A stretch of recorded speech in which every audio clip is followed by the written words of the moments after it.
Hello everyone, biology with Veena में आपका स्वागत है। आज हम कवर करने वाले हैं द लिविंग वर्ल्ड का पार्ट 2।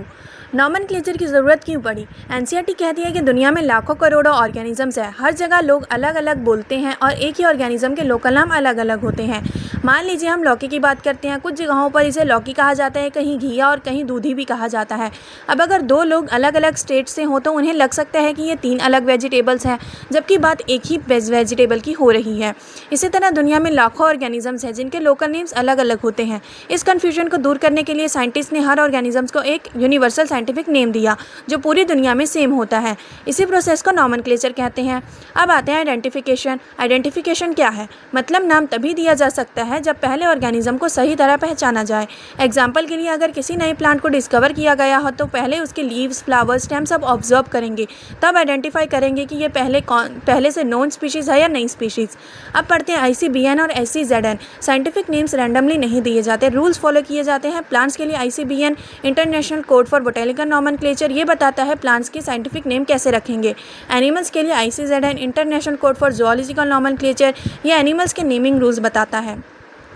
आगे पढ़ते हैं बाइनोमियल नॉमेनक्लेचर। हर साइंटिफिक नेम के दो पार्ट्स होते हैं। इसी टू वर्ड नेमिंग सिस्टम को बाइनोमियल नॉमेनक्लेचर कहते हैं।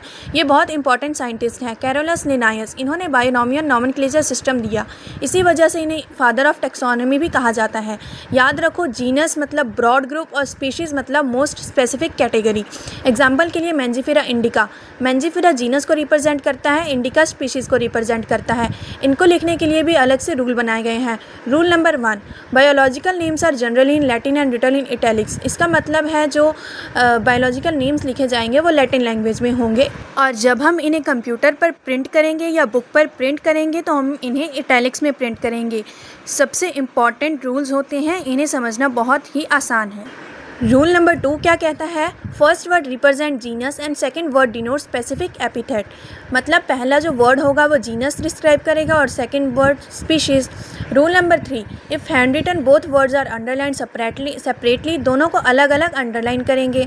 Rule number 4, first word start with capital letter while specific epithet start with small letter. पहला वर्ड जो होगा वो कैपिटल लेटर से लिखा जाएगा और जो स्पीशीज़ का पहला वर्ड होगा वो स्मॉल लेटर से लिखा जाएगा।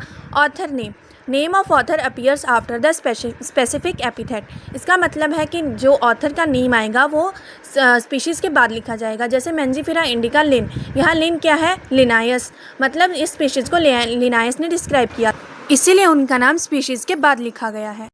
ऑथर नेम साइंटिफिक नेम का पार्ट नहीं होता, सिर्फ डिस्कवरर या डिस्क्राइबर को इंडिकेट करता है। अब पढ़ते हैं classification.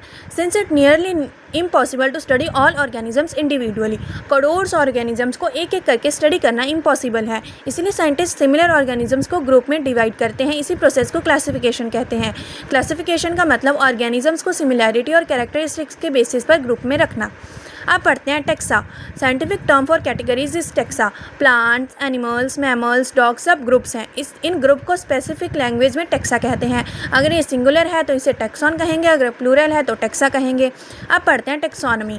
This process of classification is taxonomy. Taxonomy का मतलब होता है साइंस ऑफ आइडेंटिफिकेशन, नॉमेनक्लेचर और क्लासिफिकेशन। टेक्सोनॉमी के 3 पिलर्स हैं, इन्हीं पिलर्स को कहते हैं टेक्सोनॉमी। अब पहले क्या होता था? अर्लीस्ट क्लासिफिकेशन में पुराने टाइम में लोग ऑर्गेनिजम्स को उनके यूजेस के बेसिस पर क्लासीफाई करते थे। फूड प्लांट्स, मेडिसिनल प्लांट्स, ये साइंटिफिक क्लासिफिकेशन नहीं था, बस यूटिलिटी बेस्ड क्लासिफिकेशन था। अब पढ़ते हैं सिस्टेमैटिक्स। ये चैप्टर का फेवरेट नीट क्वेश्चन है। Human beings were interested not only in diversity but also in relationships among organisms.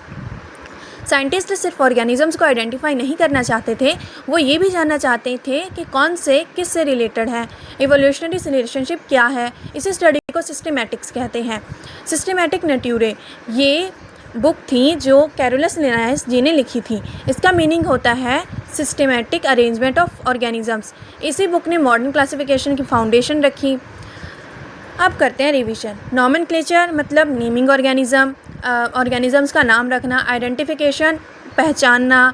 Classification उनको ग्रुप्स में रखना। टेक्सा कोई कैटेगरी। टेक्सोनॉमी आइडेंटिफिकेशन के 3 पिलर, मतलब टेक्सोनॉमी के 3 पिलर आइडेंटिफिकेशन, नॉमेनक्लेचर और classification. Systematics taxonomy plus evolutionary relationship. तो आज का हमारा पार्ट 2 यहीं ख़त्म होता है। अगले पार्ट में हम टेक्सोनॉमिक कैटेगरीज पढ़ेंगे। तो अगर आपको वीडियो पसंद आई हो तो लाइक करें, शेयर करें और सब्सक्राइब करें। मिलते हैं पार्ट 3 द लिविंग वर्ल्ड में।